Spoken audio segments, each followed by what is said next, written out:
There are various things that we do with feedback. I teach mainly on the graphic arts and design and the fine art courses, and so these courses have always traditionally been very dialogue based, so a lot of the feedback is verbal feedback. We had an issue a few years ago, 2008, on the graphic arts and design course, where in the NSS the question, which was feedback on my work, had been prompt, scored very low. So what we did after that is that we started to use the word feedback a lot more liberally, so we tend to refer to feedback tutorials. We'd have kind of feedback weeks quite regularly, and we found that helped them to make that connection. And the other significant thing that we did is we got a bit of technology called Caged, which is an e-portfolio system that we've been building over the past 10 years. And that always had a section in there called feedback, which we used to use for the summative feedback at the assessment points. What we started to do is instead we asked the students, whenever they receive verbal feedback, to go and record that feedback in the feedback section.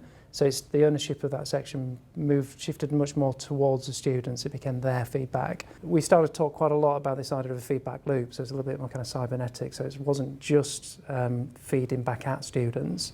It was much more about starting a conversation, sustaining a conversation. We've also been developing kind of mobile versions of it as well. So, carrying tablets around the studios and phones. Most students, most staff have got smartphones in their pockets now. So we've got quite an easy way of actually, whilst you're there in the studio, in that environment, grabbing your phone, typing something in, capturing that thing actually there and then.